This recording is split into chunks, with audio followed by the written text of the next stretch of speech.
முன்ன ஜோதிடம் அப்படிங்கப்போ கட்டம் வச்சு பாக்குறது, கிளிய வச்சு பாக்குறது. கட்ட குறைக்கு கட்டம் சரியில்லை.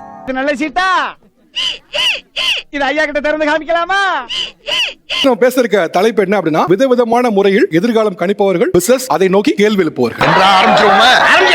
நீங்க என்ன முறையில ஜோதிடம் பாக்குறீங்க? முக லட்சணம், ஃபேஸ் ரீடிங் சொல்லுவாங்க. அதாவது சாமுத்திரிகா லட்சணம் சொல்லுவாங்க. இதுக்கு நல்ல சிரிச்ச மாதிரி திரும்ப. சில பேருக்கு வந்து பாத்தீங்கன்னா காது கொஞ்சம் வளைஞ்சிருக்கும், முக தோற்றங்கள் சரி செய்து மாற்றங்கள் இருக்கு பாத்தீங்களா? எனக்கு கூட இருக்குங்க. ஆமா, அதான் நீங்க இந்த லெவல்ல பெரிய லெவல்ல இருக்கீங்க. வந்து இந்த வாஸ்து நிபுணர் நானு. இந்த வாஸ்துலயே எண்கள் கொண்டு வந்திருக்கேன். எப்படின்னா போன் நம்பரை வச்சு பலன் சொல்றது. போன் நம்பர் வச்சா ஏன் திமுங்களா? எப்படி? அதான் முதல்ல நானும் யோசிக்கிறேன். ஆனா எதுவும் வரமாட்டேன். போன் நம்பரை மாத்தினாலே அவங்க தலையெழுத்து மாறும். அந்த மாதிரி இப்ப நான் கார் வாங்க நினைக்கிறேன், இப்ப வாங்கணும்னா தட்டி போகுது. போன் நம்பரை மாத்தினா வாங்கலாம். கண்டிப்பா வாங்கலாம், கண்டிப்பா வாங்கலாம். சுவிட்ச் வேர்ட்ஸ் இன்னைக்கு பேச வந்திருக்கேன். அப்படின்னா அப்படி கேளு. ஒருத்தர் கடன் வாங்கிட்டாரு, Okay. அவர் ரொம்ப பிரச்சனை கொடுக்கறாரு. அதுக்கு என்ன பண்ணலாம்? அந்த பேருக்கு பக்கத்துல பாதுகாப்புன்னு போட்டுறலாம். இந்தியாவுல இருக்க அறிவாளி பூரா நம்ம ஊர்ல தான் இருக்காங்க.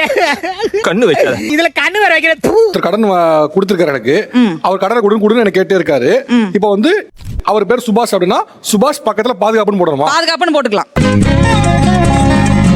நம்பரை நான் சேவ் பண்ணும்போது அப்படி சேவ் பண்ணிடணும். சேவ் பண்ணிடணும். போன் கால் வரும்போதே நம்ம அதை பார்க்கும்போதே நம்ம ஆட்டோமேட்டிக்கா அவர் நம்மளுக்கு பாதுகாப்பு கொடுப்பாரு. சரிப்பா, மெதுவா கொடுப்பா அப்படின்னு உண்மையா நடந்திருக்குங்க சார். இது மைண்ட்ல வச்சிருக்கிறேன், யூஸ் பண்ணிக்கிறேன். என்னுடைய தனித்துவம் அப்படிங்கிறது பாத்தீங்கன்னா பிரசன்ன முறை, ரூபாய் நோட்டு பிரசன்னம். அது என்ன ரூபாய் நோட்டு பிரசன்னம் அப்படின்னா, இப்ப நீங்க ஒரு கேள்வி கேட்கலாம், எனக்கு எப்ப சார் வேலை கிடைக்கும்? அவர் பாக்கெட்ல என்ன ரூபாய் வச்சிருக்காரோ 50 100 நீங்க கொடுத்தீங்கன்னா அந்த ரூபாய் நோட்டுல இருக்கக்கூடிய எண்களை வைத்து உங்களுக்கு எந்த காலகட்டங்கள்ல வேலை கிடைக்கும் கிடைக்காது அப்படிங்கிற ஒரு விஷயத்தை வந்து இதுல வந்து சொல்ல முடியும். என்னடா எவனும் இந்த வீட்ல ஒழுங்கா பேச மாட்டானா? டூல் வச்சிருக்கிறேன். அந்த டூல் என்ன அப்படின்னா, உங்களுக்கு எது தடையாக இருக்கிறது? உதாரணத்துக்கு நீங்க போட்டுக்கிற அந்த வளையம் உங்களுக்கு தடையாக இருக்கிறதா? அப்ப நமக்கு இருக்கக்கூடிய தடைகளை நாம் வந்து களையிறோம். இது தடையா இருக்குமா? எஸ், டெபினெட்லி கையில கொண்டு வந்திருக்கிறேன். சால்டரிங் டூல் மாதிரி இருக்கு. இதை வந்து ஸ்கேனர் சார், ஆரா ஸ்கேனர்னு சொல்லுவோம். என்னது? மூட்டை பச்சை கொள்ளும் நவீன மிஷின். இது பேர் ஆரா ஸ்கேனர். இதை வச்சு தடைகளை நமக்கு தெரிஞ்சு. சரி, ஓகே, இன்ட்ரெஸ்டிங்கா இருக்கு, கண்டிப்பா பண்ணி பார்க்கலாம். எப்படி? நல்லா இருக்கு. நல்லா இருக்கியா? நல்லா இருக்கு. நல்லா தானே இருக்கியா? நல்லா ஒரு நபர் வர்றாங்க அப்படின்னா அவங்க வர்ற நேரத்தை பொறுத்து அவங்களுக்கு எந்த இடத்துல டிசீஸ் இருக்குன்னு ஐடென்டிஃபை பண்ண முடியும்.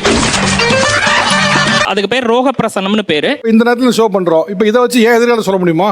உங்களுக்கு வந்து இடுப்பு பகுதியில ஏதோ ஒரு பெயினோ ஏதோ ஒரு இம்பேலன்ஸ் இருக்கும், ரைட்? இந்த நிமிஷம் வரைக்கும் இல்ல, இருக்க கூடாது.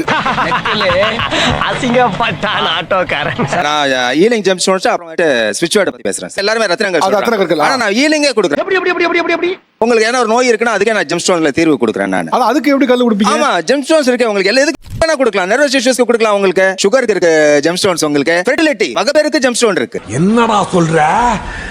என்னால நம்ப முடியலையே.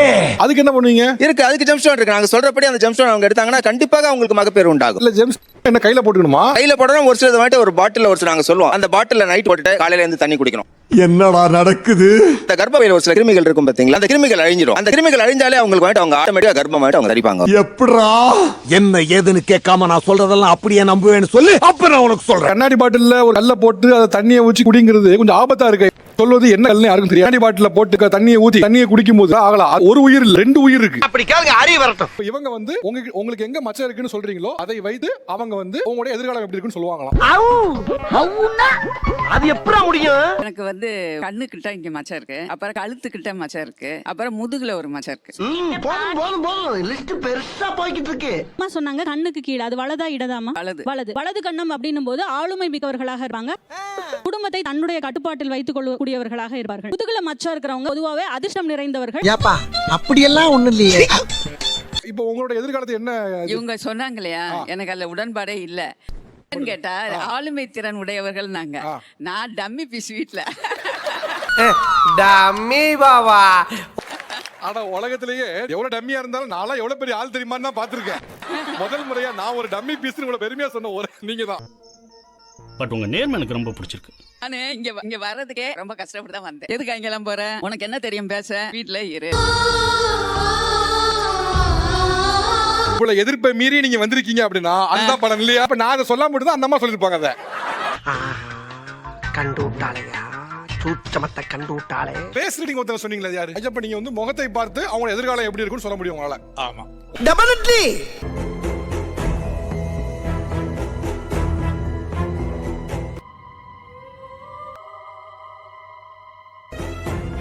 இன்னும் கொஞ்சம் டைட்டா பண்ணுங்க.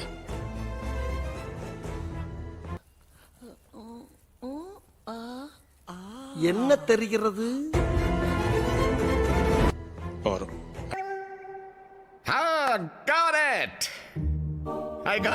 பேர் என்னம்மா? என் பேர் வந்து மகாலட்சுமி. மகாலட்சுமி. உடைய வயது? 22. நல்லது.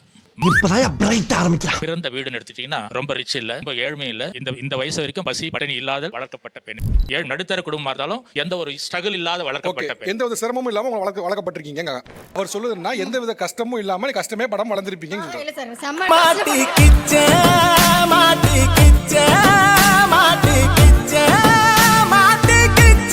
நான் சொல்றது பட்டினி பசி பட்டினி இந்த உணவுக்கும் உடைக்கும் ஏங்குவாங்க இல்லையா, கஷ்டம் இல்லாத யாருமே இல்ல. அவர் சொல்ல வரனா நீங்க 3 வேளை சாப்பாட்டுக்கு சிரமம் இல்லாம வளர்ந்துருப்பீங்க. உண்மையா? அப்படி கேளு.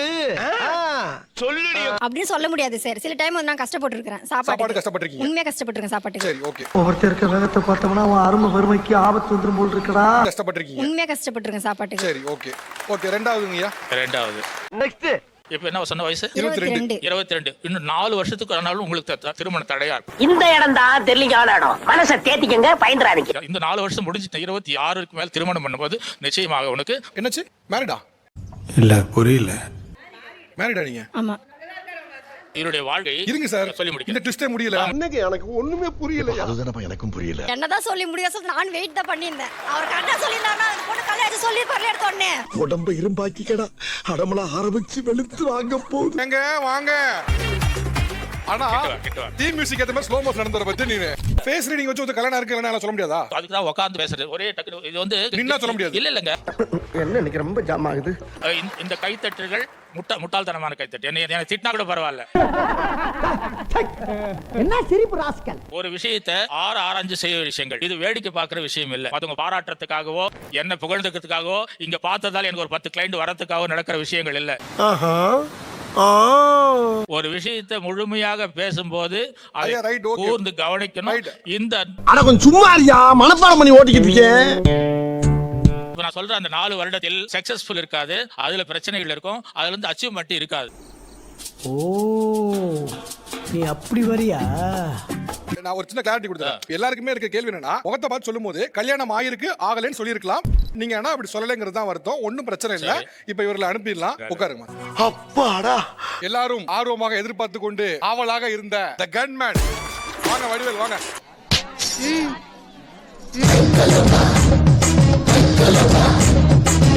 ஓபன் பண்ணலாமா? வெடிச்சிடாத. நக்கல்யா அவனுக்கு. என்னது? என்ன இந்த பிளட் டெஸ்ட் சாம்பிள் ஆப்பா மாதிரி இருக்கு? இது முதல்ல இந்த மிஷின் என்ன சொல்லுங்க சார். ஏன்னா இதுதான் ரொம்ப ஆர்வமா இருந்துகிட்டே இருக்கு. சொல்றேன், மக்களுக்காக சொல்றேன். இந்த மிஷின் வந்து ஒவ்வொரு மனிதருக்கும் நம்மை சுற்றி ஆறான்னு சொல்லி ஒரு எக்ஸ்டர்னல் ஃபோர்ஸ் இருக்கும். அது எவ்வளவுக்கு எவ்வளவு தூரம் இருக்கிறதோ அவ்வளவுக்கு அளவு அவங்க வந்து பிசிக்கல் அண்ட் மென்டலி நல்லா இருப்பாங்க, உடல் ரீதியா மன ரீதியான்னு சொல்லி. ஸோ உங்களுடைய ஆறா எவ்வளவு தூரம் இருக்குன்னு இது காட்டும். இதெல்லாம் நம்புற மாதிரியாங்க இருக்குது. அடுத்து நம்ம உடம்புல எவ்வளவு பாசிட்டிவ் எனர்ஜி இருக்கு அப்படின்னு காட்டும். இப்ப நீங்க போட்டிருக்கிற அணிகலன் எது நமக்கு வந்து கெடுதல் அது சொல்லும். இதை நீ கழட்டி வச்சிருன்னு சொல்லும். நீங்க கழட்டி வச்சதுக்கு அப்புறம் ரீடிங் பாப்பீங்க. கலெக்டருக்கு முன்னாடி கையில் வச்சுக்கும் போது ரீடிங் பாப்பீங்க, கண்ணு முன்னாடி பாப்பீங்க. ஏன் திமுங்களா? எப்படி? அதான் முதல்ல நானும் யோசிக்கிறேன். ஆனா எதுவும் வரமாட்டேன். இது என்ன மிஷின் மேல சொல்லுங்க. இது ஆரா மிஷின் ஆக்சுவலா. இது ஆரா ஸ்கேனர். என்ன எழவி அது? இப்ப என்ன அதுவா சுத்திட்டே இருக்கு? இல்ல ஏதோ சிசிடிவி கேமரா மாதிரி இருக்கு. தம்பி காமெடி வேண்டாம், நான் சொல்லிட்டேன். நானு காமெடி பண்ணாத. இதுக்கு என்ன புல்லட் மாதிரி இருக்கு? அது என்ன இருக்குன்னு கேட்க கூடாது. அதெல்லாம் சொல்லக்கூடாது. என்ன இல்ல அது ஆக்சுவலா திறக்கவும் கூடாது. இல்ல வச்சுங்க, கையில வச்சுங்க, கையில. மை காட், யார் இந்த பையன்? வந்ததுல இருந்து ஏதாவது நோண்டிக்கிட்டே இருக்கா? நீங்க இந்த மிஷினை நீங்க இழுக்கிறதாக அசியூம் பண்ணிட்டு அதை அப்படியே உங்களுக்கு ரைட் சைடுல இழுத்துட்டே போங்க. என்ன உங்க கழுதைகளை செத்து போச்சா? ஓ, குரலி வித்தையா?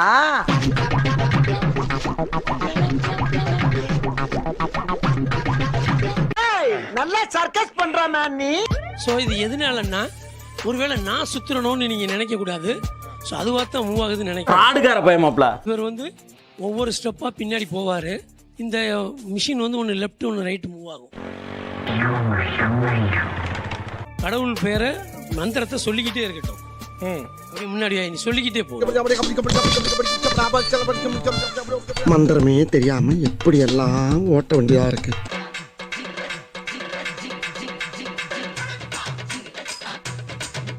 இப்ப இது என்னன்னா மந்திரத்தை சொல்லும் பொழுது அவர் 6 டைமண்ட் எக்ஸ்டெண்ட் ஆகுது. அதுக்கு என்னங்கிறப்ப இல்ல இல்லையா இப்போ இது சும்மா கையில அதுவா சுத்தம் செய்யுது. ஆனா கொஞ்சம் சும்மா இருக்கியா, மனப்பாடம் பண்ணி ஓட்டிக்கிட்டு இருக்கேன். உன்னோட பாசிட்டிவ் எனர்ஜி என்ன பண்ணும்? இந்த மோதிரத்தை வாட்சியும் கழட்டி கீழே வைக்கட்டும். எடுத்துக்கிட்டு ஓடுறதுக்கு டாய் பெர்ஃபார்மன்ஸ் பண்ண வர்றா.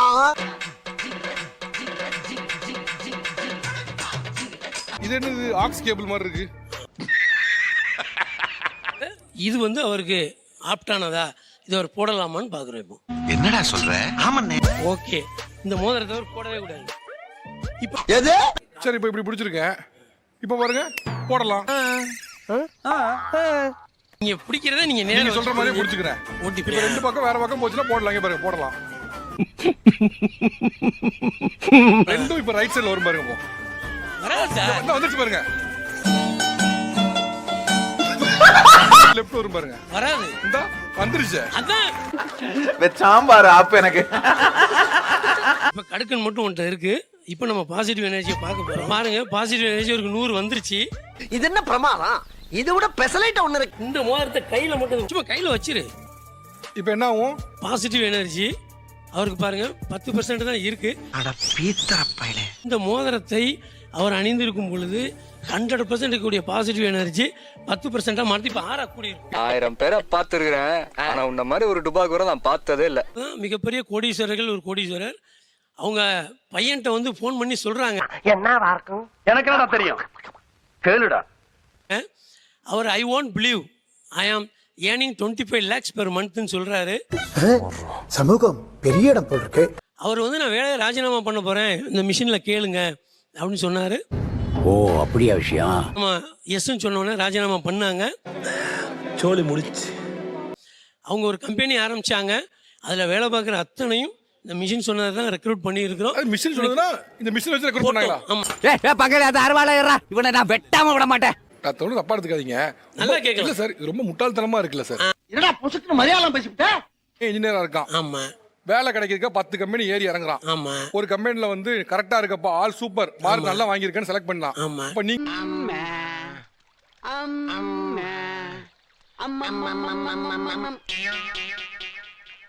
ஓரசா நீங்க உங்களை மாதிரி ஒரு ஆள் சொல்றதை கேட்டு அந்த HR வந்து ஆரா செட் ஆகலன்னு சொல்லி உங்க பையனை வேலைக்கு எடுக்காம விட்டா நஷ்டம் யாருக்கு? சரி, நான் செவனேந்தானா போய்க்கிருந்தேன். யாரு வம்பு தும்புக்காச்சும் போனனா? கரெக்ட். அவன் நஷ்டம் யாருக்கும் கிடையாது. கரெக்ட். இப்போ ஜாதக பொருத்தம் பார்க்குறோம். ஏன் பார்க்குறோம்? ஆபீஸ் போறதுக்கு டைம் ஆயி போச்சு, நீங்க வேற ஆள்கிட்ட கிட்ட நம்ம 3 பொண்ணு நீங்க கொண்டு போய் காட்டுறீங்க சார். அந்த ஜோசியர் சொல்றாரு இந்த பொண்ணுக்கு தான் இது பொருத்தமா இருக்குன்னு சொல்றாரு. முட்டாளா? ஜாதகம் பார்க்கறதும் பார்க்காததும் தனிப்பட்ட நபர்களோட முடிவு. ஆனா நீங்க சொல்ற வேலை வாய்ப்புல பண்ணோம் அப்படின்னா சமூகத்தை பாதிக்கும். ரெண்டுக்கு வித்தியாசம் இருக்கு. மாட்டிக்கிட்டியா? ஏத்துக்கிறாங்களோ அவங்களுக்கு தானே அப்படிங்கிறீங்க. ஆனா அந்த ஏத்துக்கிறவங்கிட்ட அதிகாரம் இருக்கும்போது என்ன ஆகுதுன்னா ஒட்டுமொத்த சமூகத்தையும் பாதிக்க வச்சிருது. யோசிச்சு பாருங்க, அவங்க நாடு போனா என்ன ஆகும்? நல்லா இருக்கும். குட்டிச்சவரா போகும். வாய்ப்பு இல்ல ராஜா. யாருக்கு நல்லா இருக்குன்னா துட்டு வாங்குற நமக்கு நல்லா இருக்கும், இல்ல, இல்ல. மத்தவங்களுக்கு இல்ல. பிராக்டிஸ் பண்ற ஆள் எவ்வளவு பெரிய கம்பெனியோட CEO இருந்தாலும் தயவு செய்து சொல்றேன், படிங்க, இதை விட்டுருங்க. காமராஜர் அந்த காலத்திலே சத்துணவுல இருந்து எல்லா திட்டமும் போட்டு ஸ்கூல் ஆரம்பிச்சாரு. அப்படியும் இந்த மாதிரி தற்கொலை படிக்காம ஏன் உசுரம் வாங்குது? என்ன பண்றது? ஐயோ வர்றானு.